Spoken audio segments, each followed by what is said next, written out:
That Affair Next Door by Katharine Green. Book 4. The End of a Great Mystery. Chapter 36. The Result. I was as much surprised at this result of Mr. Gryce's scheme as he was, and possibly I was more chagrined. But I shall not enter into my feelings on the subject, or weary you any further with my conjectures. You will be much more interested, I know, in learning what occurred to Mr. Gryce upon entering the carriage holding Miss Oliver. He had expected, from the intense emotion she displayed at the sight of Howard Van Burnham, for I was not mistaken as to the identity of the person occupying the carriage with her, to find her flushed with the passions incident upon this meeting, and her companion in a condition of mind which would make it no longer possible for him to deny his connection with this woman and his consequently guilty complicity in a murder to which both were linked by so many incriminating circumstances. But for all his experience, the detective was disappointed in this expectation, as he had been in so many others connected with this case.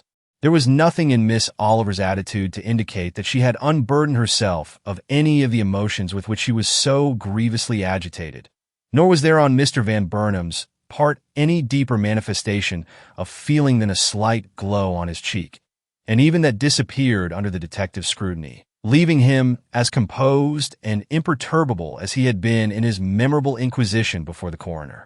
Disappointed, and yet in a measure exhilarated by this sudden check in plans he had thought too well laid for failure, Mr. Gryce surveyed the young girl more carefully, and saw that he had not been mistaken in regard to the force or extent of the feelings which had driven her into Mr. Van Burnham's presence, and turning back to that gentleman, was about to give utterance to some very pertinent remarks, when he was forestalled by Mr. Van Burnham inquiring, in his old calm way, which nothing seemed able to disturb, "Who is this crazy girl you have forced upon me? If I had known I was to be subjected to such companionship, I should not have regarded my outing so favorably." Mr. Gryce, who never allowed himself to be surprised by anything a suspected criminal might do or say, surveyed him quietly for a moment, then turned towards Miss Oliver. "You hear what this gentleman calls you?" said he. Her face was hidden by her hands, but she dropped them as the detective addressed her, showing a countenance so distorted by passion that it stopped the current of his thoughts, and made him question whether the epithet bestowed upon her by their somewhat callous companion was entirely unjustified. But soon the something else which was in her face restored his confidence in her sanity, and he saw that while her reason might be shaken, it was not yet dethroned, and that he had good cause to expect sooner or later some action from a woman whose misery could wear an aspect of such desperate resolution. That he was not the only one affected by the force and desperate character of her glance became presently apparent, for Mr. Van Burnham, with a more kindly tone than he had previously used, observed quietly, "I see the lady is suffering. I beg pardon for my inconsiderate words. I have no wish to insult the unhappy." Never was Mr. Gryce so nonplussed. There was a mingled courtesy and composure in the speaker's manner, which was as far removed as possible from that strained effort at self-possession which marks suppressed passion or secret fear. While in the vacant look with which she met these words there was neither anger nor scorn, nor indeed any of the passions one would expect to see there. The detective consequently did not force the situation, but only watched her more and more attentively till her eyes fell, and she crouched away from them both. Then he said, "You can name this gentleman, can you not, Miss Oliver, even if he does not choose to recognize you?" But her answer, if she made one, was inaudible, and the sole result which Mr. Gryce obtained from this venture was a quick look from Mr. Van Burnham and the following uncompromising words from his lips: "If you think this young girl knows me, or that I know her, you are greatly mistaken. She is as much of a stranger to me as I am to her, and I take this opportunity of saying so.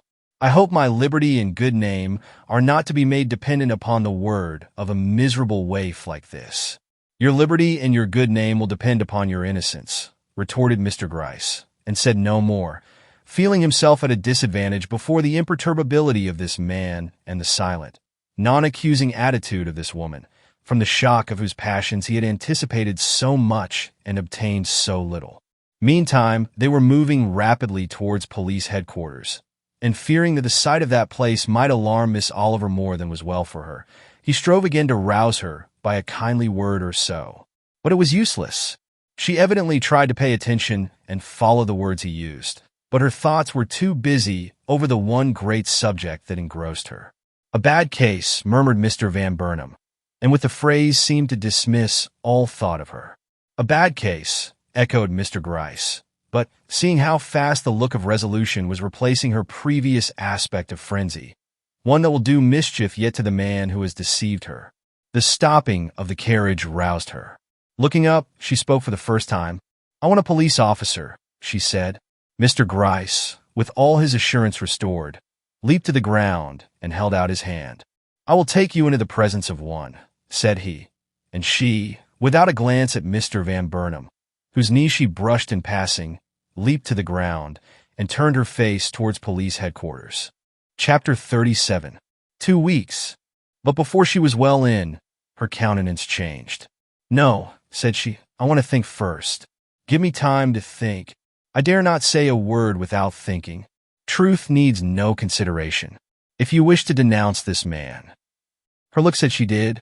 "Then now is the time." She gave him a sharp glance, the first she had bestowed upon him since leaving Miss Althorpe's. "You are no doctor," she declared. "Are you a police officer?" "I am a detective." "Oh," and she hesitated for a moment, shrinking from him with very natural distrust and aversion.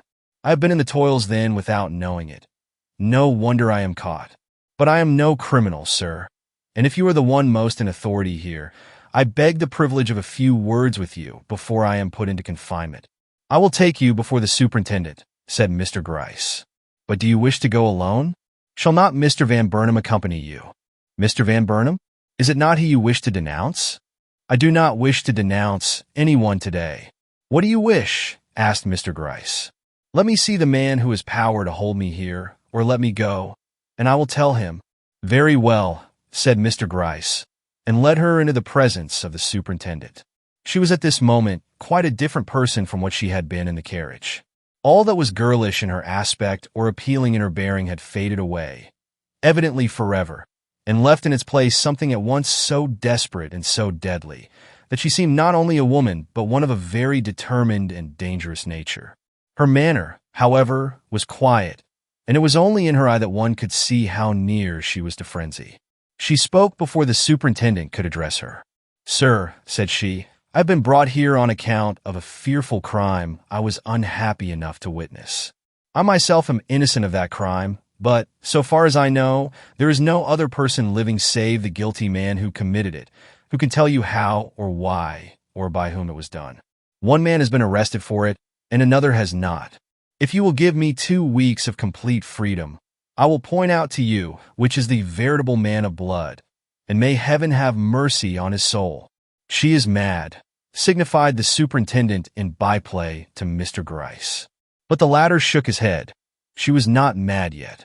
"I know," she continued, without a hint of the timidity which seemed natural to her under other circumstances, "that this must seem a presumptuous request from one like me. But it is only by granting it that you will ever be able to lay your hand on the murderer of Mrs. Van Burnham. For I will never speak if I cannot speak in my own way and at my own time. The agonies I have suffered must have some compensation. Otherwise, I should die of horror and my grief." "And how do you hope to gain compensation by this delay?" expostulated the superintendent. "Would you not meet with more satisfaction in denouncing him here and now, before he can pass another night in fancied security?" But she only repeated, "I have said 2 weeks, and 2 weeks I must have. 2 weeks in which to come and go as I please. 2 weeks." And no argument they could advance succeeded in eliciting from her any other response, or in altering in any way her air of quiet determination with its underlying suggestion of frenzy. Acknowledging their mutual defeat by a look, the superintendent and detective drew off to one side, and something like the following conversation took place between them. "You think she's sane?" "I do." "And will remain so 2 weeks?" "If humored, you are sure she is implicated in this crime?" "She was a witness to it, and that she speaks the truth when she declares that she is the only person who can point out the criminal?" "Yes. That is, she is the only one who will do it." The attitude taken by the Van Burnhams, especially by Howard just now in the presence of this girl, shows how little we have to expect from them. Yet you think they know as much as she does about it? I do not know what to think. For once I am baffled, Superintendent. Every passion which this woman possesses was roused by her unexpected meeting with Howard Van Burnham. And yet their indifference when confronted, as well as her present action, seems to argue a lack of connection between them, which overthrows at once the theory of his guilt. Was it the sight of Franklin, then, which really affected her? And was her apparent indifference at meeting him only an evidence of her self-control? It seems an impossible conclusion to draw, and indeed there are nothing but hitches and improbable features in this case. Nothing fits, nothing jibes. I get just so far in it and then I run up against a wall. Either there is a superhuman power of duplicity in the persons who contrived this murder, or we are on the wrong tack altogether. In other words, you have tried every means known to you to get at the truth of this matter, and failed. I have, sir. Sorry as I may be to acknowledge it. Then we must accept her terms. She can be shadowed. Every moment. Very well then. Extreme cases must be met by extreme measures. We will let her have her swing, and see what comes of it. Revenge is a great weapon in the hands of a determined woman, and from her look I think she will make the most of it. In returning to where the young girl stood, the superintendent asked her whether she felt sure the murderer would not escape in the time that must elapse before his apprehension. Instantly her cheek, which had looked as if it could never show color again, flushed a deep and painful scarlet, and she cried vehemently, "If any hint of what is here passing should reach him, I should be powerless to prevent his flight. Swear, then, that my very existence shall be kept a secret between you two, or I will do nothing towards his apprehension. No, not even to save the innocent." "We will not swear, but we will promise," returned the superintendent. "And now, when may we expect to hear from you again?" "2 weeks from tonight, as the clock strikes 8. Be wherever I may chance to be at that hour, and see on whose arm I lay my hand. It will be that of the man who killed Mrs. Van Burnham." Chapter 38. A white satin gown. The events just related did not come to my knowledge for some days after they occurred, but I have recorded them at this time that I might in some way prepare you for an interview which shortly after took place between myself and Mr. Gryce. I had not seen him since our rather unsatisfactory parting in front of Miss Althorpe's house, and the suspense which I had endured in the interim made my greeting unnecessarily warm. But he took it all very naturally. "You are glad to see me," said he. "Been wondering what has become of Miss Oliver." "Well, she is in good hands, with Mrs. Desberger, in short, a woman whom I believe you know." "With Mrs. Desberger?" I was surprised. "Why, I have been looking every day in the papers for an account of her arrest." "No doubt," he answered. "But we police are slow. We are not ready to arrest her yet. Meanwhile, you can do us a favor. She wants to see you. Are you willing to visit her?" My answer contained but little of the curiosity and eagerness I really felt. "I am always at your command. Do you wish me to go now?" "Miss Oliver is impatient," he admitted. "Her fever is better, but she is in an excited condition of mind which makes her a little unreasonable. To be plain, she is not quite herself, and while we still hope something from her testimony, we are leaving her very much to her own devices, and do not cross her in anything.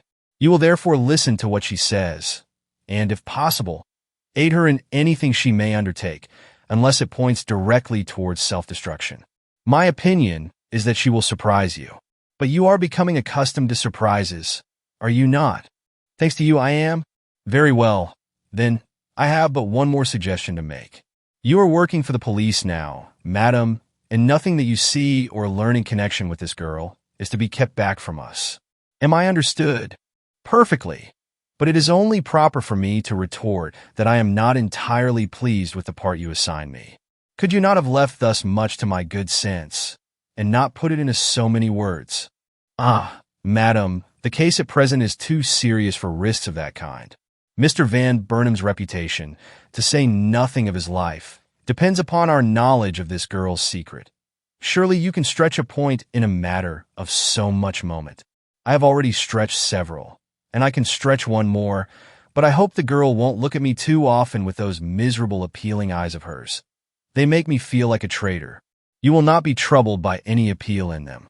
The appeal has vanished. Something harder and even more difficult to meet is to be found in them now. Wrath, purpose, and a desire for vengeance. She is not the same woman, I assure you. Well, I sighed, I am sorry. There is something about the girl that lays hold of me, and I hate to see such a change in her. Did she ask for me by name? I believe so. I cannot understand her wanting me, but I will go, and I won't leave her either till she shows me she is tired of me. I am as anxious to see the end of this matter as you are. Then, with some vague idea that I had earned a right to some show of confidence on his part, I added insinuatingly, I suppose you would feel the case settled when she almost fainted at the sight of the younger Mr. Van Burnham. The old ambiguous smile I remembered so well came to modify his brusque rejoinder. If she had been a woman like you, I should, but she is a deep one, Miss Butterworth. Too deep for the success of a little ruse like mine. Are you ready? I was not, but it did not take me long to be so, and before an hour had elapsed I was seated in Mrs. Disberger's parlor in 9th Street. Miss Oliver was in, and ere long made her appearance. She was dressed in street costume.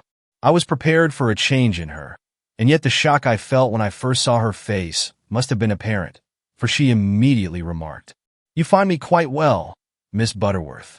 For this I am partially indebted to you. You were very good to nurse me so carefully. Will you be still kinder, and help me in a new matter which I feel quite incompetent to undertake alone?" Her face was flushed, her manner nervous, but her eyes had an extraordinary look in them which affected me most painfully, notwithstanding the additional effect it gave to her beauty. "Certainly," said I. "What can I do for you?" "I wish to buy me a dress," was her unexpected reply. "A handsome dress. Do you object to showing me the best shops? I am a stranger in New York." More astonished than I can express, but carefully concealing it in remembrance of the caution received from Mr. Gryce, I replied that I would be only too happy to accompany her on such an errand. Upon which she lost her nervousness and prepared at once to go out with me. I would have asked Mrs. Disberger, she observed while fitting on her gloves, but her taste, here she cast a significant look about the room, is not quiet enough for me. "I should think not," I cried. "I shall be a trouble to you," the girl went on, with a gleam in her eye that spoke of the restless spirit within. "I have many things to buy, and they must all be rich and handsome. If you have money enough, there will be no trouble about that." "Oh, I have money." She spoke like a millionaire's daughter. "Shall we go to Arnold's?" As I always traded at Arnold's, I readily acquiesced, and we left the house. But not before she had tied a very thick veil over her face. "If we meet anyone, do not introduce me," she begged. "I cannot talk to people." "You may rest easy," I assured her. At the corner she stopped. "Is there any way of getting a carriage?" she asked. "Do you want one?" "Yes." I signaled a hack. "Now for the dress," she cried. We rode at once to Arnold's. "What kind of a dress do you want?" I inquired as we entered the store. "An evening one. A white satin, I think." I could not help the exclamation which escaped me, but I covered it up as quickly as possible by a hurried remark in favor of white, and we proceeded at once to the silk counter. "I will trust it all to you," she whispered in an odd, choked tone as the clerk approached us. "Get what you would for your daughter." No. For Mr. Van Burnham's daughter, if he has one, and do not spare expense. I have $500 in my pocket. Mr. Van Burnham's daughter. Well, a tragedy of some kind was portending, but I bought the dress. "Now," said she, "lace and whatever else I need to make it up suitably. And I must have slippers and gloves. You know what a young girl requires to make her look like a lady. I want to look so well that the most critical I will detect no fault in my appearance.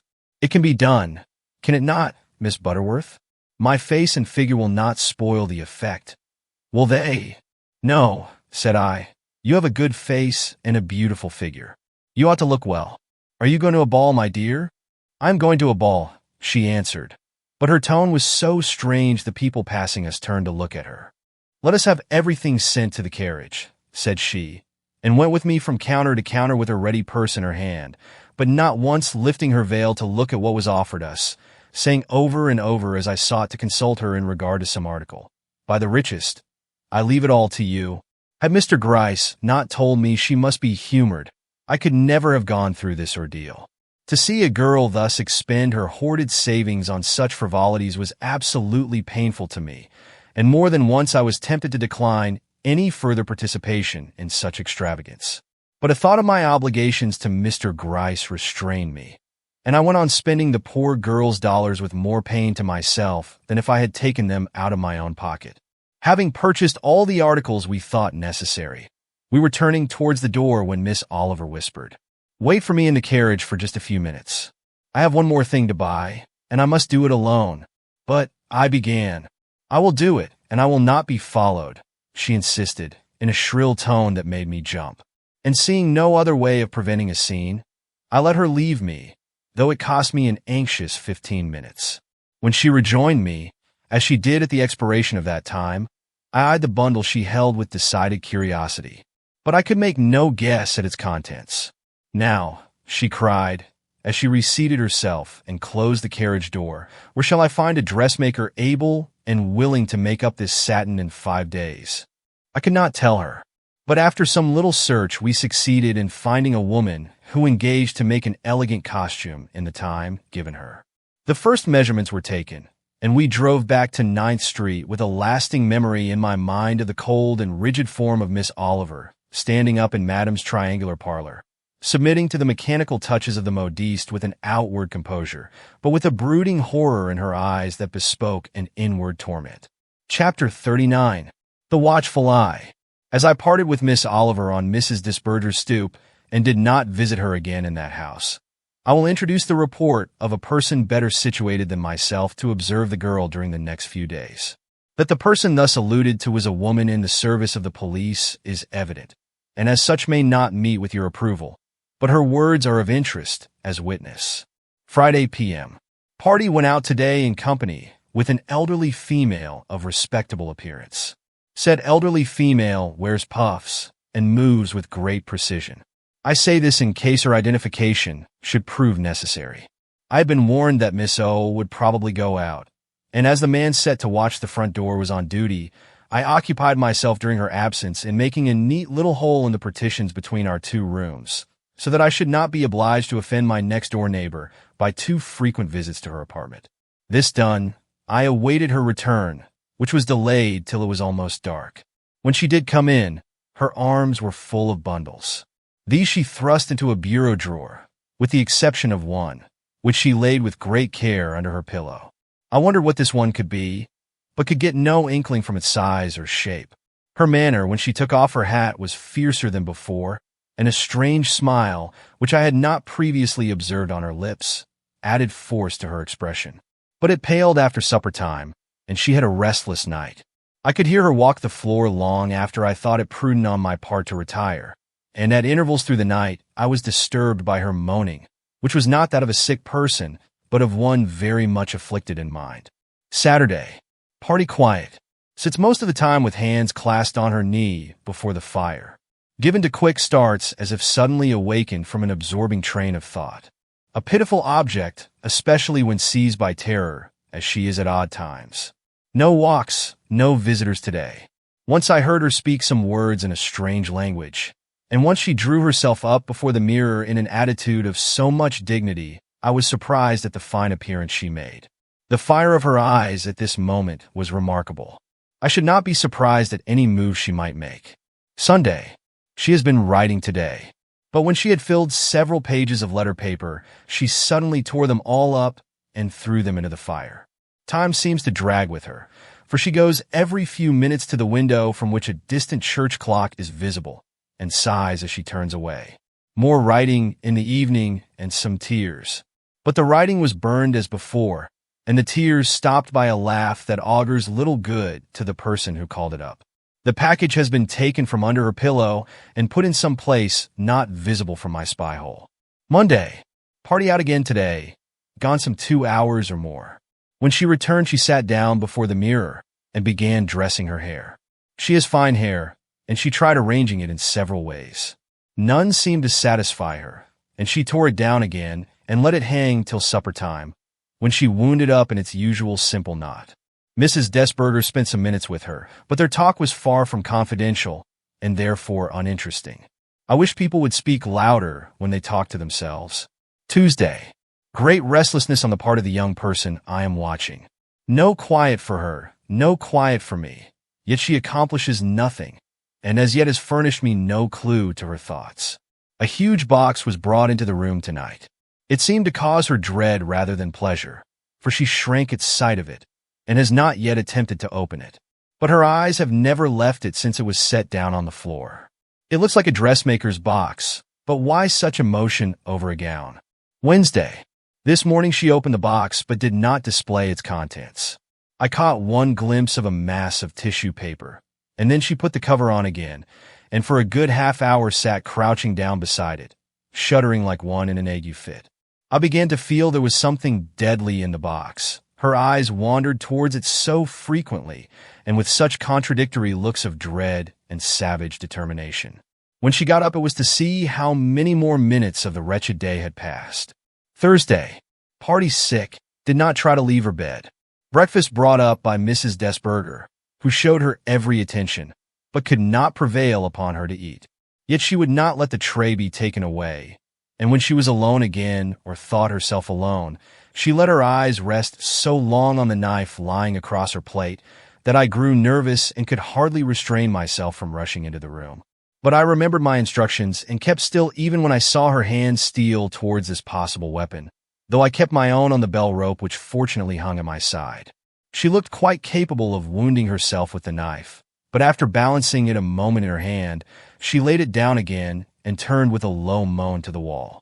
She will not attempt death till she has accomplished what is in her mind. Friday. All is right in the next room.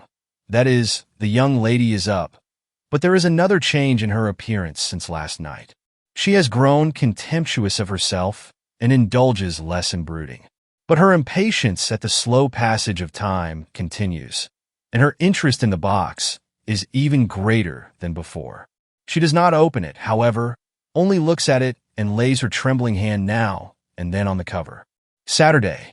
A blank day. Party dull and very quiet. Her eyes begin to look like ghastly hollows in her pale face.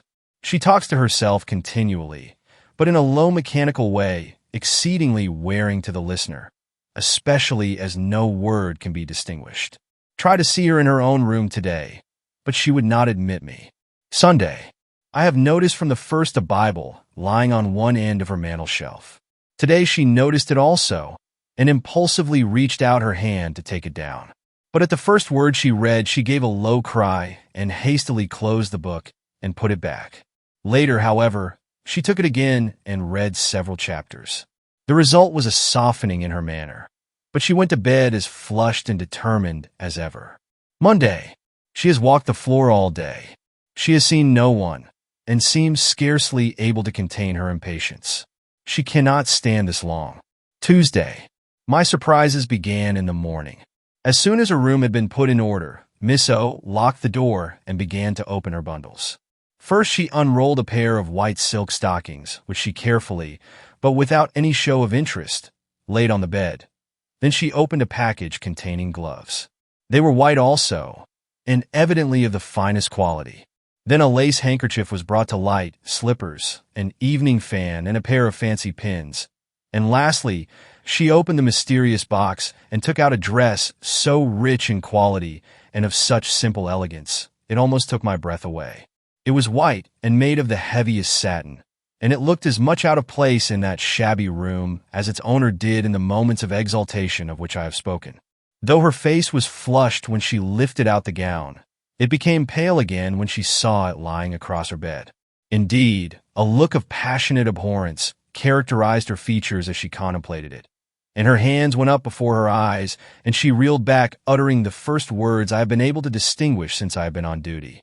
They were violent in character, and seemed to tear their way through her lips almost without her volition. "It is hate I feel, nothing but hate. Ah, if it were only duty that animated me." Later she grew calmer, and covering up the whole paraphernalia with a stray sheet she had evidently laid by for the purpose, she sent for Mrs. Desberger.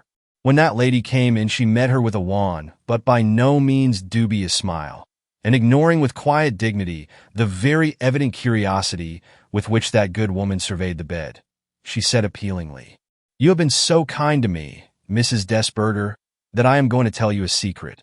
Will it continue to remain a secret, or shall I see it in the faces of all my fellow boarders tomorrow?" You can imagine Mrs. Desberger's reply. Also the manner in which it was delivered, but not Miss Oliver's secret. She uttered it in these words: "I'm going out tonight, Mrs. Desberger. I'm going into great society. I'm going to attend Miss Althorpe's wedding." Then, as the good woman stammered out some words of surprise and pleasure, she went on to say, "I do not want anyone to know it, and I would be so glad if I could slip out of the house without anyone seeing me. I shall need a carriage, but you will get one for me, will you not? And let me know the moment it comes. I am shy of what folks say, and besides, as you know, I am neither happy nor well. If I do go to weddings and have new dresses," and she nearly broke down but collected herself with wonderful promptitude, and with a coaxing look that made her almost ghastly, so much it seemed out of accord with her strained and unnatural manner. She raised a corner of the sheet, saying, "I will show you my gown, if you will promise to help me quietly out of the house," which, of course, produced the desired effect upon Mrs. Desberger, that woman's greatest weakness being her love of dress. So from that hour I knew what to expect, and after sending precautionary advices to police headquarters, I set myself to watch her prepare for the evening. I saw her arrange her hair and put on her elegant gown, and was as much startled by the result as if I had not had the least premonition that she only needed rich clothes to look both beautiful and distinguished. The square parcel she had once hidden under her pillow was brought out and laid on the bed, and when Mrs. Desberger's low knock announced the arrival of the carriage, she caught it up and hid it under the cloak she hastily threw about her. Mrs. Desberger came in and put out the light, but before the room sank into darkness, I caught one glimpse of Miss Oliver's face. Its expression was terrible beyond anything I had ever seen on any human countenance. Chapter 40. As the clock struck, I do not attend weddings in general, but great as my suspense was in reference to Miss Oliver, I felt that I could not miss seeing Miss Althorpe married. I had ordered a new dress for the occasion, and was in the best of spirits as I rode to the church in which the ceremony was to be performed. The excitement of a great social occasion was for once not disagreeable to me, nor did I mind the crowd, though it pushed me about rather uncomfortably till an usher came to my assistance and seated me in a pew, which I was happy to see commanded a fine view of the chancel. I was early, but then I always am early, and having ample opportunity for observation, I noted every fine detail of ornamentation with approval, Miss Althorpe's taste being of that fine order which always falls short of ostentation. Her friends are in very many instances my friends, and it was no small part of my pleasure to note their well-known faces among the crowd of those that were strange to me. That the scene was brilliant, and that silks, satins, and diamonds abounded, goes without saying. At last the church was full, and the hush which usually precedes the coming of the bride was settling over the whole assemblage, when I suddenly observed, in the person of a respectable-looking gentleman seated in a side pew, the form and features of Mr. Gryce, the detective. This was a shock to me, yet what was there in his presence there to alarm me? Might not Miss Althorpe have accorded him this pleasure out of the pure goodness of her heart? I did not look at anybody else, however, after once my eyes fell upon him, but continued to watch his expression, which was non-committal, though a little anxious for one engaged in a purely social function. The entrance of the clergyman and the sudden peal of the organ in the well-known wedding march recalled my attention to the occasion itself, and as at that moment the bridegroom stepped from the vestry to await his bride at the altar, I was absorbed by his fine appearance and the air of mingled pride and happiness with which he watched the stately approach of the bridal procession. But suddenly there was a stir through the whole glittering assemblage, and the clergyman made a move and the bridegroom gave a start, and the sound, slight as it was, of moving feet grew still, and I saw advancing from the door on the opposite side of the altar a second bride, clad in white and surrounded by a long veil which completely hid her face. A second bride, and the first was halfway up the aisle, and only one bridegroom stood ready. The clergyman, who seemed to have as little command of his faculties as the rest of us, tried to speak, but the approaching woman, upon whom every regard was fixed, forestalled him by an authoritative gesture. Advancing towards the chancel, she took her place on the spot reserved for Miss Althorpe. Silence had filled the church up to this moment, but at this audacious move, a solitary wailing cry of mingled astonishment and despair went up behind us. But before any of us could turn, And while my own heart stood still, for I thought I recognized this veiled figure, the woman at the altar raised her hand and pointed towards the bridegroom. "Why does he hesitate?" she cried. "Does he not recognize the only woman with whom he dare face God and man at the altar? Because I am already his wedded wife, and have been so for 5 long years. Does that make my wearing of this veil amiss when he, a husband, unreleased by the law, dares enter this sacred place with the hope and expectation of a bridegroom?" It was Ruth Oliver who spoke. I recognized her voice as I had recognized her apparel. But the emotions aroused in me by her presence and the almost incredible claims she advanced were lost in the horror inspired by the man she thus vehemently accused. No lost spirit from the pit could have shown a more hideous commingling of the most terrible passions known to man than he did in the face of this terrible arraignment. And if Ella Althorpe, cowering in her shame and misery halfway up the aisle, saw him in all his depravity at that instant as I did, nothing could have saved her long-cherished love from immediate death. Yet he tried to speak. "It is false," he cried, "all false. The woman I once called wife is dead." "Dead? Olive Randolph?" "Murder," she exclaimed. The blow struck in the dark found another victim, and pulling the veil from her face, Ruth Oliver advanced to his side and laid her trembling hand with a firm and decisive movement on his arm. Was it her words, her touch, or the sound of the clock striking 8 in the great tower over our heads, which so totally overwhelmed him? As the last stroke of the hour, which was to have seen him united with Miss Althorpe, died out in the awed spaces above him, he gave a cry such as I am sure never resounded between those sacred walls before, and sank in a heap on the spot where but a few minutes previous he had lifted his head in all the glow and pride of a prospective bridegroom. Chapter 41. Secret History.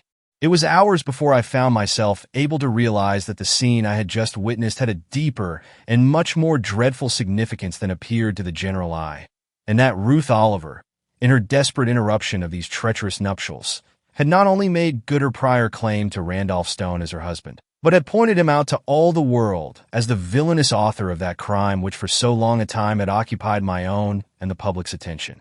Thinking that you may find the same difficulty in grasping this terrible fact, and being anxious to save you from the suspense under which I myself labored for so many hours, I here subjoin a written statement made by this woman some weeks later, in which the whole mystery is explained. It is signed Olive Randolph, the name to which she evidently feels herself best entitled. The man known in New York City as Randolph Stone was first seen by me in Michigan 5 years ago. His name then was John Randolph, and how he has since come to add to this the further appellation of Stone, I must leave to himself to explain. I was born in Michigan myself. Until my 18th year, I lived with my father, who was a widower without any other child, in a little low cottage amid the sand mounds that border the eastern side of the lake. I was not pretty, but every man who passed me on the beach or in the streets of the little town where we went to market and to church stopped to look at me, and this I noticed, and from this perhaps my unhappiness arose. For before I was old enough to know the difference between poverty and riches, I began to lose all interest in my simple home duties, and to cast longing looks at the great school building where girls like myself learned to speak like ladies and play the piano. Yet these ambitious promptings might have come to nothing if I had never met him. I might have settled down in my own sphere and lived a useful, if unsatisfied life like my mother and my mother's mother before her. But fate had reserved me for wretchedness, and one day, just as I was on the verge of my 18th year, I saw John Randolph. I was coming out of church when our eyes first met, and I noticed after the first shock my simple heart received from his handsome face and elegant appearance, that he was surveying me with that strange look of admiration I had seen before on so many faces.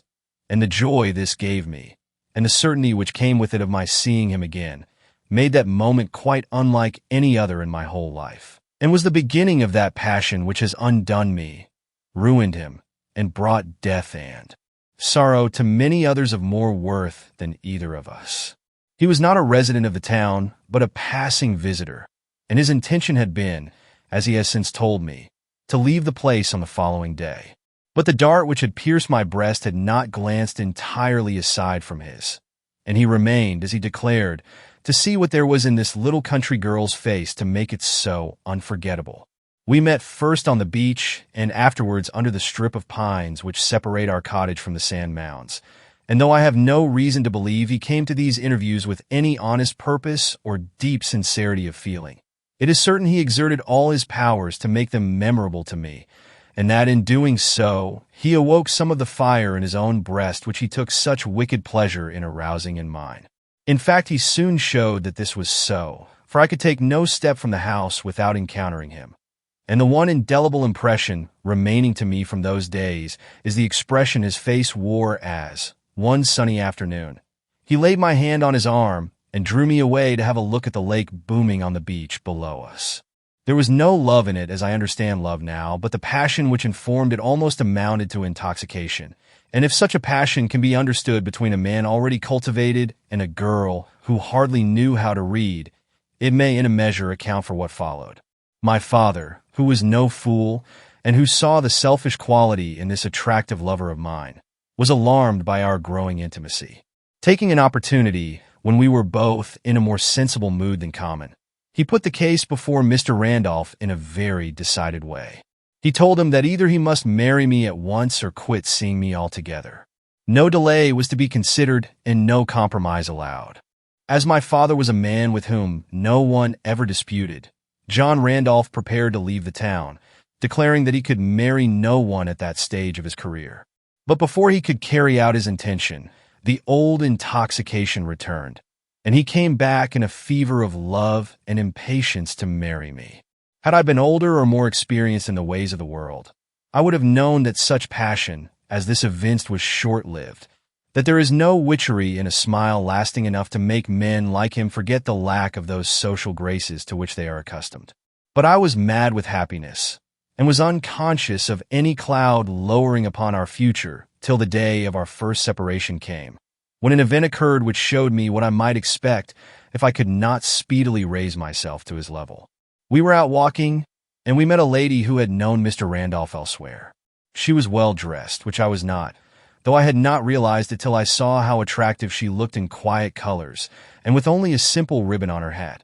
And she had, besides, a way of speaking which made my tones sound harsh, and robbed me of that feeling of superiority with which I had hitherto regarded all the girls of my acquaintance. But it was not her possession of these advantages, keenly as I felt them, which awakened me to the sense of my position. It was the surprise she showed, a surprise the source of which was not to be mistaken, when he introduced me to her as his wife. And though she recovered herself in a moment, and tried to be kind and gracious, I felt the sting of it and saw that he felt it too, and consequently was not at all astonished when, after she had passed us, he turned and looked at me critically for the first time. But his way of showing his dissatisfaction gave me a shock it took me years to recover from. "Take off that hat," he cried, and when I had obeyed him, he tore out the spray which to my eyes had been its chief adornment, and threw it into some bushes nearby. Then he gave me back the hat and asked for the silk neckerchief which I had regarded as the glory of my bridal costume. Giving it to him, I saw him put it in his pocket, and understanding now that he was trying to make me look more like the lady we had passed, I cried out passionately, "It is not these things that make the difference, John, but my voice and way of walking and speaking. Give me money and let me be educated, and then we will see if any other woman can draw your eyes away from me." But he had received a shock that made him cruel. "You cannot make a silk purse out of a sow's ear," he sneered, and was silent all the rest of the way home. I was silent too, for I never talk when I am angry, but when we arrived in our own little room, I confronted him. "Are you going to say any more such cruel things to me?" I asked, "for if you are, I should like you to say them now and be done with it." He looked desperately angry, but there was yet a little love left in his heart for me, for he laughed after he had looked at me for a minute and took me in his arms and said some of the fine things with which he had previously won my heart, but not with the old fire and not with the old effect upon me. Yet my love had not grown cold. It had only changed from the unthinking stage to the thinking one, and I was quite in earnest when I said, "I know I am not as pretty or as nice as the ladies you are accustomed to, but I have a heart that has never known any other passion than its love for you. And from such a heart you ought to expect a lady to grow, and there will. Only give me the chance, John. Only let me learn to read and write." But he was in an incredulous state of mind, and it ended in his going away without making any arrangements for my education. He was bound for San Francisco, where he had business to transact, and he promised to be back in 4 weeks. But before the 4 weeks elapsed, he wrote me that it would be 5, and later on that it would be 6, and afterwards that it would be when he had finished a big piece of work he was engaged upon, and which would bring him a large amount of money. I believed him, and I doubted him at the same time. But I was not altogether sorry he delayed his return, for I had begun school on my own account and was fast laying the foundation of a solid education. My means came from my father, who, now it was too late, saw the necessity of my improving myself. The amount of studying I did that first year was amazing, but it was nothing to what I went through the second, for my husband's letters had begun to fail me, and I was forced to work in order to drown grief and keep myself from despair. Finally, no letters came at all, and when the second year was over, and I could at least express myself correctly, I woke to the realization that, so far as my husband was concerned, I had gone through all this labor for nothing, and that unless by some fortunate chance I could light upon some clue to his whereabouts in the great world beyond our little town, I would be likely to pass the remainder of my days in widowhood and desolation. My father dying at this time, and leaving me $1,000, I knew no better way of spending it than in the hopeless search I have just mentioned. Accordingly, after his burial, I started out on my travels, gaining experience with every mile. I had not been away a week before I realized what a folly I had indulged in ever hoping to see John Randolph back at my side. I saw the homes in which such men as he lived, and met in cars and on steamboats the kind of people with whom he must associate to be happy, and a gulf seemed to open between us, which even such love as mine would be powerless to bridge. But though hope thus sank in my breast, I did not lose my old ambition of making myself as worthy of him as circumstances would permit. I read only the best books, and I allowed myself to become acquainted with only the best people. And as I saw myself liked by such, the awkwardness of my manner gradually disappeared, and I began to feel that the day would come when I should be universally recognized as a lady. Meantime, I did not advance an iota in the object of my journey, and at last, with every expectation gone of ever seeing my husband again, I made my way to Toledo. Here I speedily found employment, and what was better still to one of my ambitious tendencies, an opportunity to add to the sum of my accomplishments a knowledge of French and music. The French I learned from the family I lived with, and the music from a professor in the same house whose love for his pet art was so great that he found it simple happiness to impart it to one so greedy for improvement as myself. Here, in course of time, I also learned typewriting, and it was for the purpose of seeking employment in this capacity that I finally came to New York. This was 3 months ago. I was in complete ignorance of the city when I entered it, and for a day or two I wandered to and fro, searching for a suitable lodging house. It was while I was on my way to Mrs. Disberger's that I saw advancing towards me a gentleman in whose air and manner I detected a resemblance to the husband who some 5 years since had deserted me. The shock was too much for my self-control. Quaking in every limb, I stood awaiting his approach, and when he came up to me, and I saw by his startled recognition of me that it was indeed he, I gave a loud cry and threw myself upon his arm. The start he gave was nothing to the frightful expression which crossed his face at this encounter, but I thought both due to his surprise, though now I am convinced they had their origin in the deepest and worst emotions of which a man is capable. "John! John!" I cried, and could say no more, for the agitations of 5 solitary, despairing years were choking me. But he was entirely voiceless, stricken, I have no doubt, beyond any power of mine to realize. How could I dream that in consideration, power, and prestige he had advanced even more rapidly than myself, and that at this very moment he was not only the idol of society, but on the verge of uniting himself to a woman, I will not say of marrying her, for marry her he could not while I lived, who would make him the envied possessor of millions. Such fortune, such daring, yes, and such depravity, were beyond the reach of my imagination, and while I thought his pleasure less than mine, I did not dream that my existence was a menace to all his hopes, and that during this moment of speechlessness he was sounding his nature for means to rid himself of me even at the cost of my life. His first movement was to push me away, but I clung to him all the harder, at which his whole manner changed, and he began to make futile efforts to calm me and lead me away from the spot. Seeing that these attempts were unavailing, he turned pale and raised his arm up passionately, but speedily dropped it again, and casting glances this way and that, broke suddenly into a loud laugh and became, as by the touch of a magician's wand, my old lover again. "Why, Olive!" he cried. "Why, Olive! Is it you? Did I say my name was Olive? Happily met, my dear! I did not know what I had been missing all these years, but now I know it was you. Will you come with me? Or shall I go home with you?" "I have no home," said I. "I have just come into town." "Then I see but one alternative." He smiled, and what a power there was in his smile when he chose to exert it. "You must come to my apartments. Are you willing?" "I am your wife," I answered. He had taken me on his arm by this time, and the recoil he made at these words was quite perceptible, but his face still smiled, and I was too mad with joy to be critical. "And a very pretty and charming wife you have become," said he, drawing me on for a few steps. Suddenly he paused, and I felt the old shadow fall between us again. "But your dress is very shabby," he remarked. It was not. It was not near as shabby as the linen duster he himself wore. "Is that rain?" he inquired, looking up as a drop or two fell. "Yes, it is raining." "Very well, let us go into this store we are coming to and buy a gossamer. That will cover up your gown. I cannot take you to my house dressed as you are now."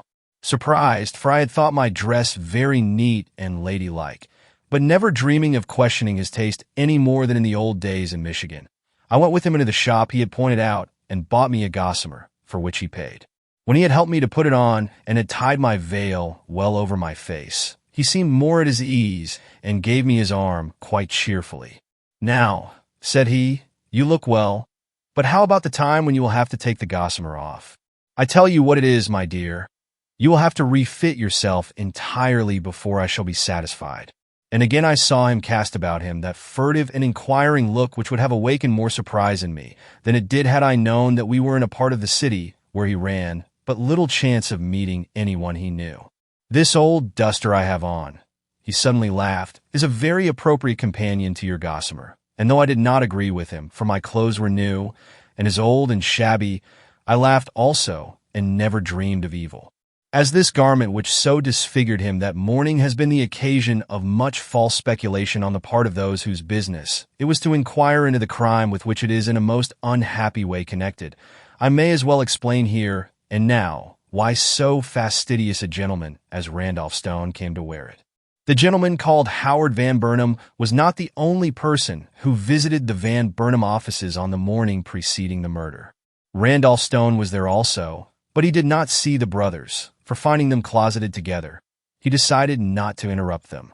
As he was a frequent visitor there, his presence created no remark, nor was his departure noted. Descending the stairs, separating the offices from the street, he was about to leave the building, when he noticed that the clouds looked ominous. Being dressed for a luncheon with Miss Althorpe, he felt averse to getting wet. So he stepped back into the adjoining hall and began groping for an umbrella in a little closet under the stairs where he had once before found such an article. While doing this, he heard the younger Van Burnham descend and go out, and realizing that he could now see Franklin without difficulty, he was about to return upstairs when he heard that gentleman also come down and follow his brother into the street. His first impulse was to join him, but finding nothing but an old duster in the closet, he gave up this intention, and putting on this shabby but protecting garment, started for his apartments, little realizing into what a course of duplicity and crime it was destined to lead him. For to the wearing of this old duster on this especial morning, innocent as the occasion was, I attribute John Randolph's temptation to murder. Had he gone out without it, he would have taken his usual course up Broadway and never met me. Or even if he had taken the same roundabout way to his apartments as that which led to our encounter, he would never have dared, in his ordinary fine dress, conspicuous as it made him, to have entered upon those measures, which, as he is clever enough to know, lead to disgrace, if they do not end in a felon's cell.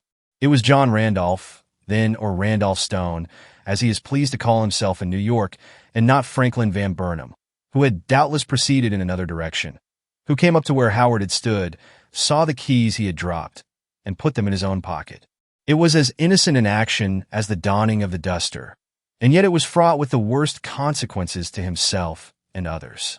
Being of the same height and complexion as Franklin Van Burnham, and both gentlemen wearing at that time a mustache, my husband shaved his off after the murder. The mistakes which arose out of this strange equipment were but natural.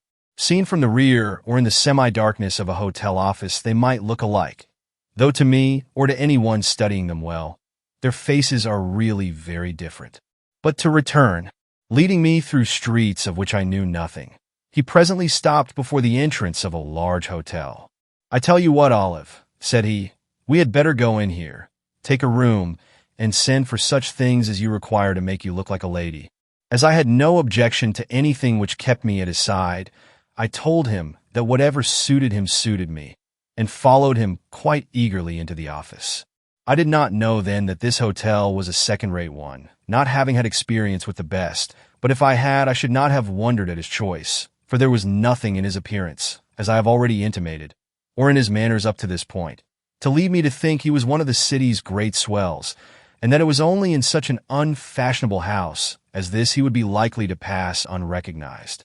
How with his markedly handsome features and distinguished bearing he managed so to carry himself as to look like a man of inferior breeding, I can no more explain than I can the singular change which took place in him when once he found himself in the midst of the crowd which lounged about this office. From a man to attract all eyes, he became at once a man to attract none, and slouched and looked so ordinary that I stared at him in astonishment, little thinking that he had assumed this manner as a disguise. Seeing me at a loss, he spoke up quite peremptorily. "Let us keep our secret, Olive, till you can appear in the world full-fledged. And look here, darling, won't you go to the desk and ask for a room? I am no hand at any such business." Confounded at a proposition so unexpected, but too much under the spell of my feelings to dispute his wishes, I faltered out, "But supposing they ask me to register?" At which he gave me a look which recalled the old days in Michigan, and quietly sneered. "Give them a fictitious name. You have learned to write by this time, have you not?" Stung by his taunt, but more in love with him than ever, for his momentary display of passion had made him look both masterful and handsome, I went up to the desk to do his bidding. "A room," said I, and when asked to write our names in the book that lay before me, I put down the first that suggested itself. I wrote with my gloves on, which was why the writing looked so queer that it was taken for a disguised hand. This done, he rejoined me, and we went upstairs, and I was too happy to be in his company again to wonder at his peculiarities or weigh the consequences of the implicit confidence I accorded him. I was desperately in love once more, and entered into every plan he proposed without a thought beyond the joyous present.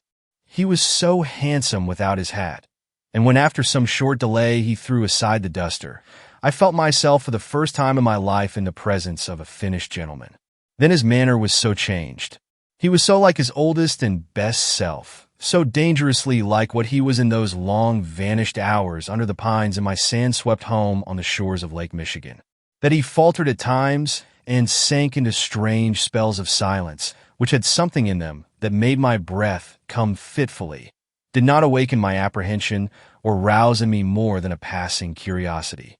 I thought he regretted the past, and when, after one such pause in our conversation, he drew out of his pocket a couple of keys tied together with a string, and surveyed the card attached to them with a strange look, easily enough to be understood by me now, I only laughed at his abstraction, and indulged in a fresh caress to make him more mindful of my presence. These keys were the ones which Mrs. Van Burnham's husband had dropped, and which he had picked up before meeting me.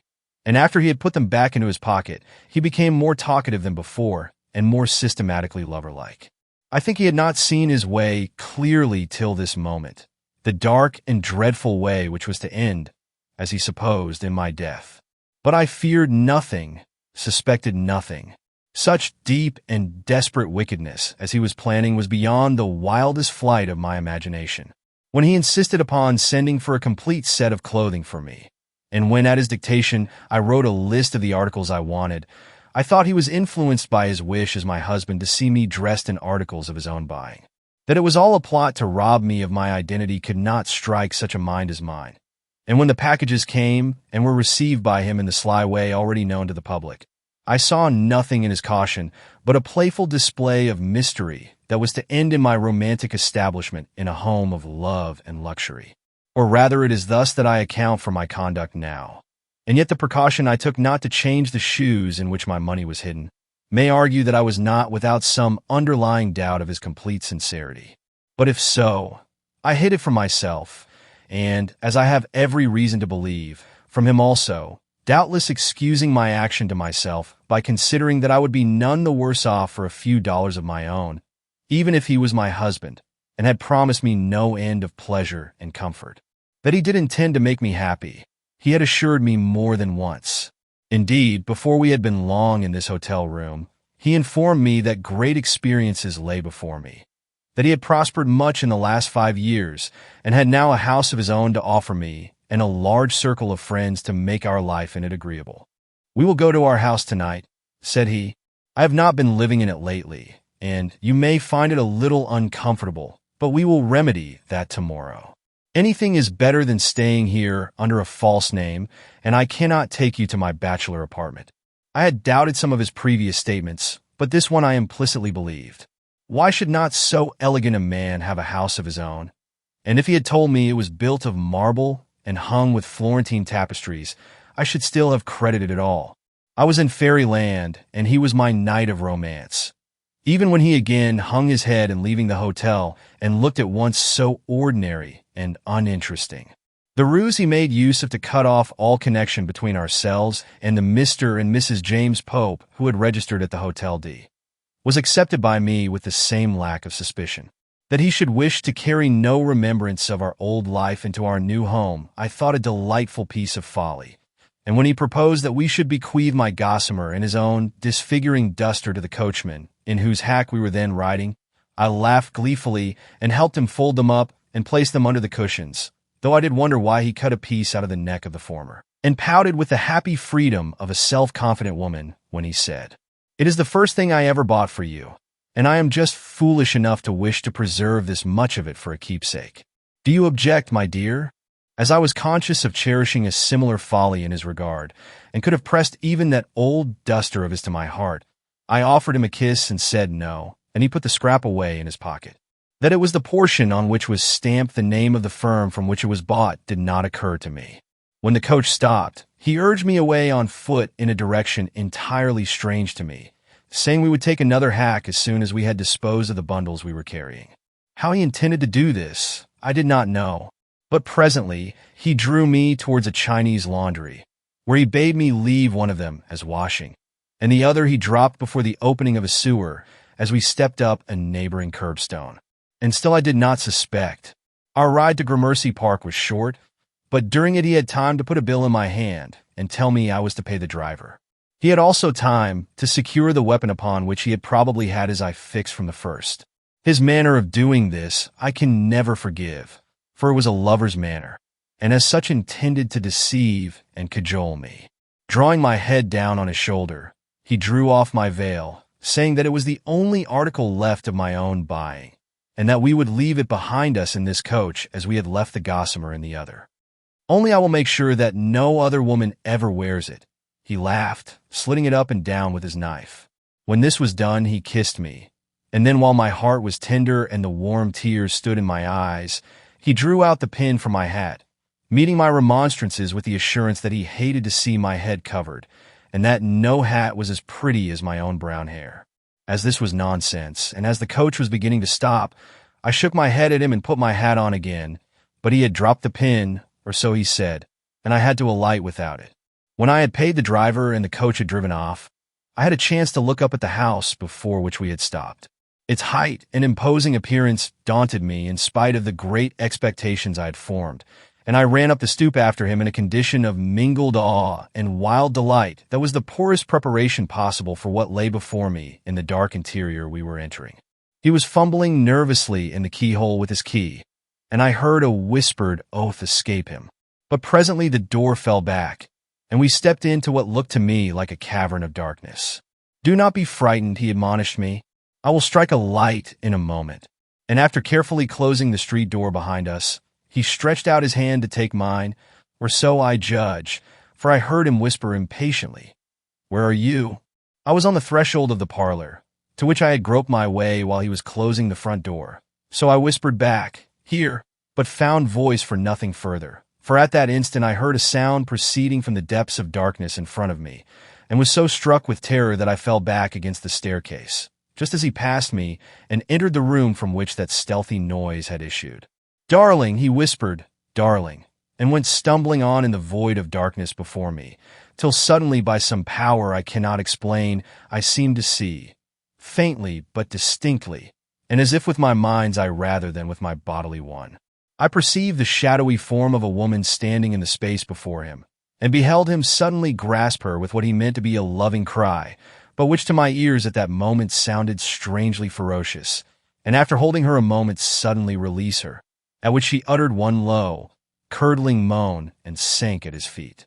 At the same instant I heard a click, which I did not understand then, but which I now know to have been the head of the hat pin striking the register. Horrified past all power of speech and action, for I saw that he had intended this blow for me, I cowered against the stairs, waiting for him to pass out. This he did not do at once, though the delay must have been short. He stopped long enough by the prostrate form to stir it with his foot, probably to see if life was extinct, but no longer. Yet it seemed an eternity before I perceived him groping his way over the threshold, an eternity in which every act of my life passed before me, and every word and every expression with which he had beguiled me came to rack my soul and made the horror of this mad awakening greater. No thought of her, or the guilt with which he had forever damned his soul, came to me in that first moment of misery. My loss, my escape, and the danger in which I still stood if the least hint reached him of the mistake he had made, filled my mind too entirely for me to dwell on any less impersonal theme.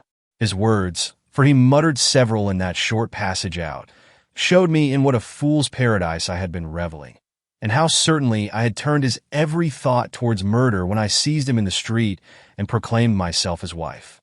The satisfaction with which he uttered, while struck, gave little hint of remorse, and the gloating delight with which he added something about the devil having assisted him to make it a safe blow as well as a deadly one, was proof not only of his having used all his cunning in planning this crime, but of his pleasure in its apparent success. That he continued in this frame of mind, and that he never lost confidence in the precautions he had taken and in the mystery with which the deed was surrounded, is apparent from the fact that he revisited the Van Burnham office on the following morning, and hung again on its accustomed nail the keys of the Gramercy Park house. When the front door had closed, and I knew that he had gone away in the full belief that it was my form he had left lying behind him on that midnight floor, all the accumulated terrors of the situation came to me in full force, and I began to think of her as well as of myself, and longed for courage to approach her, or even the daring to call out for help. But the thought that it was my husband who had committed this crime held me tongue-tied, and though I soon began to move inch by inch in her direction, it was some time before I could so far overcome my terror as to enter the room where she lay. I had supposed, and still supposed, as was natural after seeing him open the door with the keys he took from his pocket, that the house was his, and the victim a member of his own household. But when, after innumerable hesitations and a bodily shrinking that was little short of torment, I managed to drag myself into the room and light a match which I found on a farther mantel-shelf, I saw enough in the general appearance of the rooms and of the figure at my feet to make me doubt the truth of both these suppositions. Yet no other explanation came to lighten the mystery of the occasion, and dazed as I was by the horror of my position and the mortal dread I felt of the man who in one instant had turned the heaven of my love into a hell of fathomless horrors, I soon had eyes for the one fact only, that the woman lying before me was sufficiently like myself to inspire me with the hope of preserving my secret, and keeping from my would-be slayer the knowledge of my having escaped the doom he had prepared for me. For ascribe it to what motive you will, that was the one idea now dominating my mind. I wanted him to believe me dead. I wanted to feel that all connection between us was severed forever. He had killed me. By killing my love and faith in him, he had murdered the better part of myself, and I shrank with inconceivable horror from anything that would bring me again under his eye, or force me to assert claims that it would be the future business of my life to forget. When the first match went out, I had not courage to light another, so I crept away in the darkness to listen at the foot of the stairs. There was no sound from above, and a terrifying sense began to pervade me that I was in that house alone.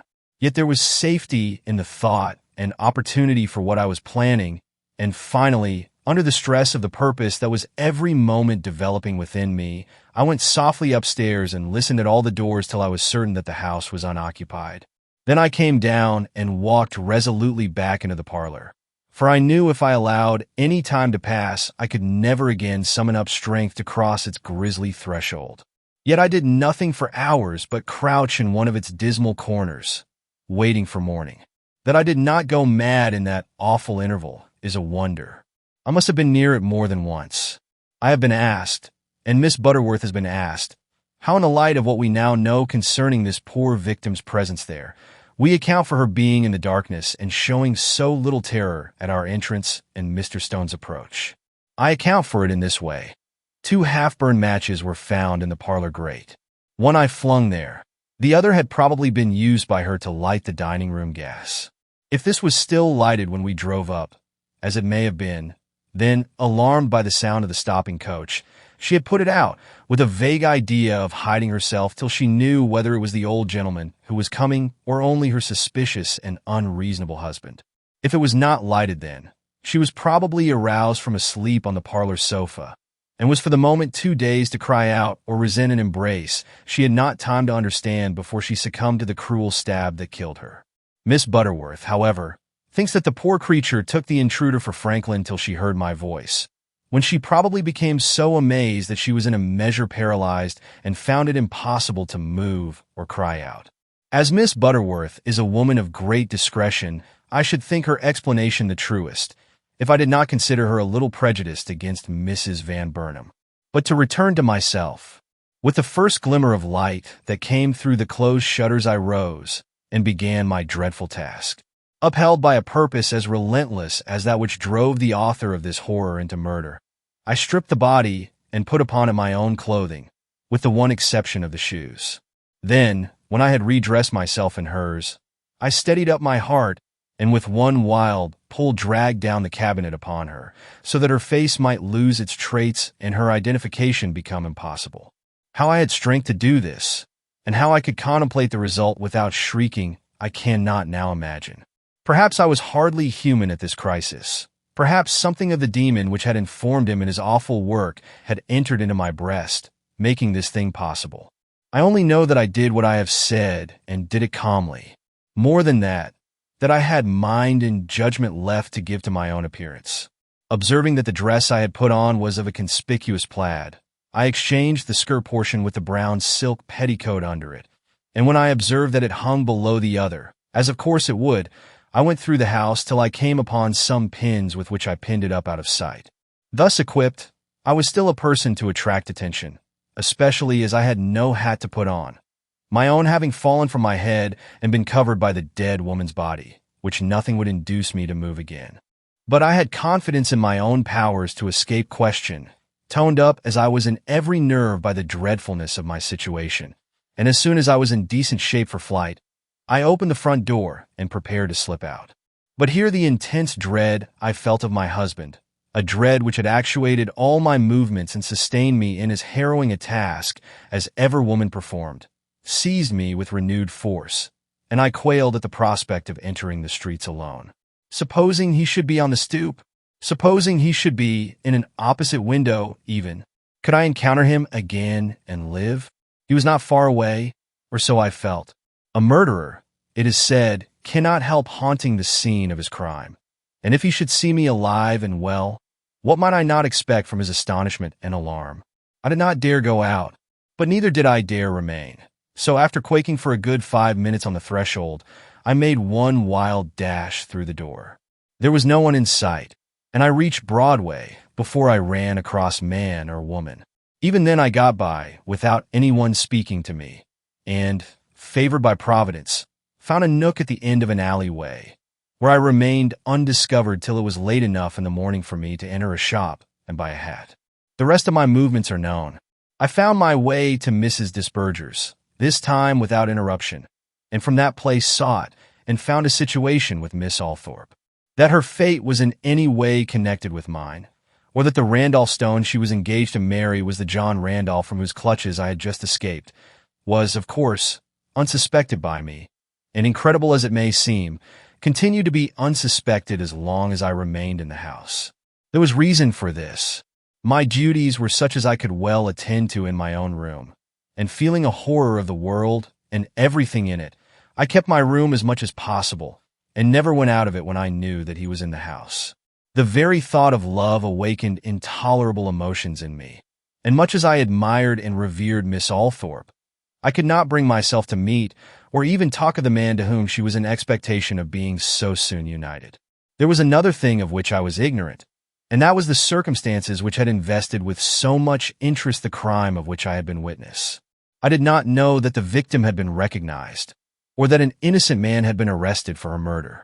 In fact, I knew nothing concerning the affair save what I had seen with my own eyes, no one having mentioned the murder in my presence, and I having religiously avoided the very sight of a paper for fear that I should see some account of the horrible affair, and so lose what small remnants of courage I still possessed.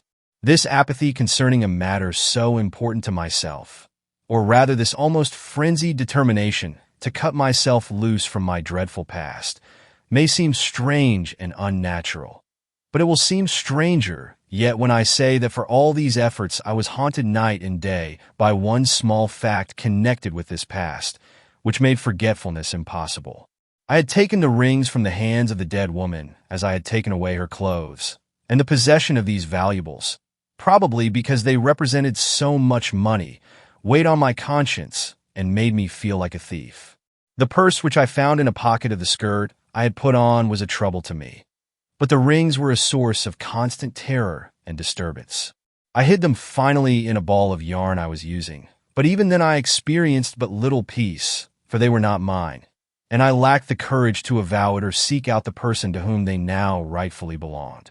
When, therefore, in the intervals of fever which attacked me in Miss Althorpe's house, I overheard enough of a conversation between her and Miss Butterworth to learn that the murdered woman had been a Mrs. Van Burnham, and that her husband or relatives had an office somewhere downtown, I was so seized by the instinct of restitution that I took the first opportunity that offered to leave my bed and hunt up these people.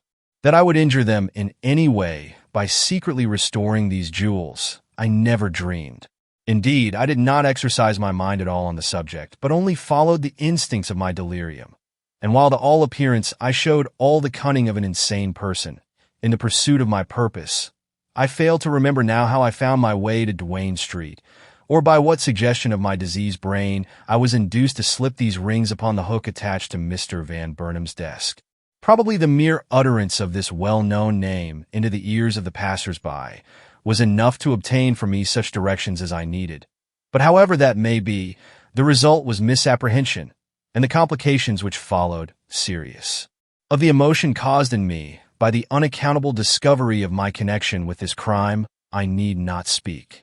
The love which I at one time felt for John Randolph had turned to gall and bitterness, but enough sense of duty remained in my bruised and broken heart to keep me from denouncing him to the police, till by a sudden stroke of fate or providence, I saw him in the carriage with Miss Althorpe, and realized that he was not only the man with whom she was upon the point of allying herself, but that it was to preserve his place in her regard and to attain the lofty position promised by this union. He had attempted to murder me, and had murdered another woman only less unfortunate and miserable than myself. It was the last and bitterest blow that could come from his hand, and though instinct led me to throw myself into the carriage before which I stood, and thus escape a meeting which I felt I could never survive, I was determined from that moment not only to save Miss Althorpe from an alliance with this villain, but to revenge myself upon him in some never-to-be-forgotten manner. That this revenge involved her in a public shame from which her angelic goodness to me should have saved her, I regret now as deeply as even she can wish. But the madness that was upon me made me blind to every other consideration than that of the boundless hatred I bore him. And while I can look for no forgiveness from her on that account, I still hope the day will come when she will see that in spite of my momentary disregard of her feelings, I cherish for her an affection that nothing can efface or make other than the ruling passion of my life. Chapter 42. With Miss Butterworth's compliments. They tell me that Mr. Gryce has never been quite the same man since the clearing up of this mystery, that his confidence in his own powers is shaken, and that he hints, more often than is agreeable to his superiors, that when a man has passed his 77th year, it is time for him to give up active connection with police matters. I do not agree with him. His mistakes, if we may call them such, were not those of failing faculties, but of a man made over-secure in his own conclusions by a series of old successes. Had he listened to me, but I will not pursue this suggestion. You will accuse me of egotism, an imputation I cannot bear with equanimity and will not risk. Modest appreciation of myself being one of the chief attributes of my character. Howard Van Burnham bore his release, as he had his arrest, with great outward composure. Mr. Gryce's explanation of his motives in perjuring himself before the coroner was correct, and while the mass of people wondered at that instinct of pride which led him to risk the imputation of murder sooner than have the world accuse his wife of an unwomanly action, there were others who understood his peculiarities and thought his conduct quite in keeping with what they knew of his warped and oversensitive nature. That he has been greatly moved by the unmerited fate of his weak but unfortunate wife is evident from the sincerity with which he still mourns her. I had always understood that Franklin had never been told of the peril in which his good name had stood for a few short hours.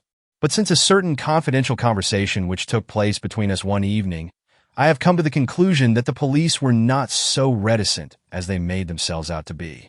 In that conversation, he professed to thank me for certain good offices I had done him and his, and waxing warm in his gratitude, confessed that without my interference he would have found himself in a strait of no ordinary seriousness. For, said he, there has been no overstatement of the feelings I cherish toward my sister-in-law. Nor was there any mistake made in thinking that she uttered some very desperate threats against me during the visit she paid me at my office on Monday.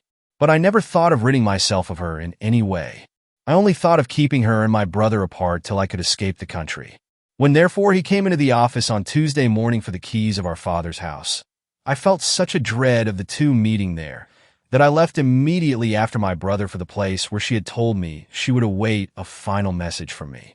I hoped to move her by one final plea, for I love my brother sincerely, notwithstanding the wrong I once did him. I was therefore with her in another place at the very time I was thought to be with her at the Hotel D, a fact which greatly hampered me, as you can see, when I was requested by the police to give an account of how I spent that day. When I left her, it was to seek my brother. She had told me of her deliberate intention of spending the night in the Gramercy Park house, and as I saw no way of her doing this without my brother's connivance, I started in search of him, meaning to stick to him when I found him, and keep him away from her till that night was over. I was not successful in my undertaking. He was locked in his rooms, it seems, packing up his effects for flight. We always had the same instincts even when boys.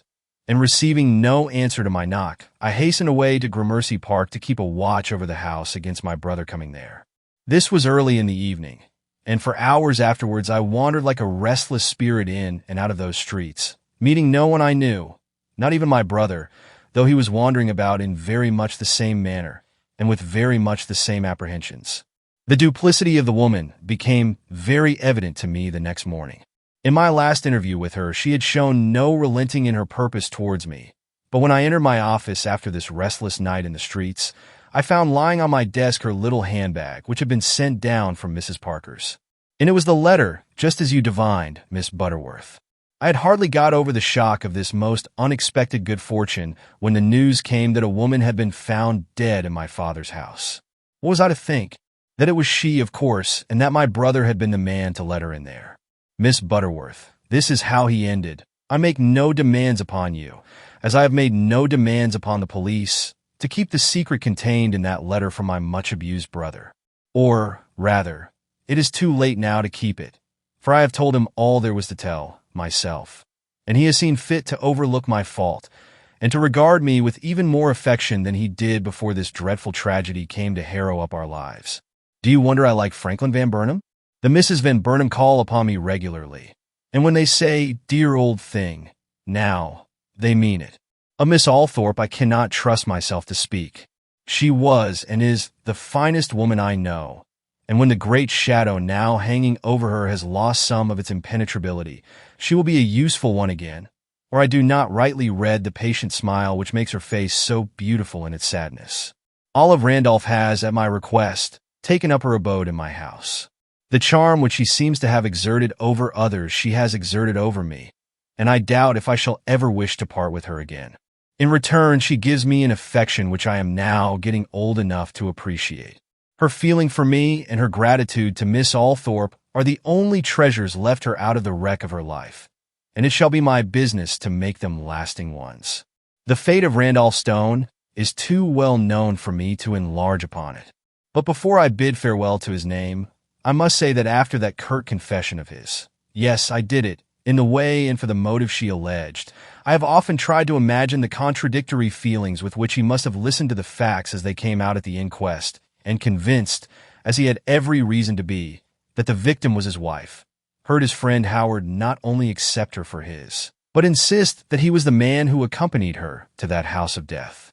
He has never lifted the veil from those hours, and he never will, but I would give much of the peace of mind which has lately come to me, to know what his sensations were, not only at that time, but when, on the evening after the murder, he opened the papers and read that the woman whom he had left for dead with her brain pierced by a hat pin had been found on that same floor crushed under a fallen cabinet. And what explanation he was ever able to make to himself for a fact so inexplicable.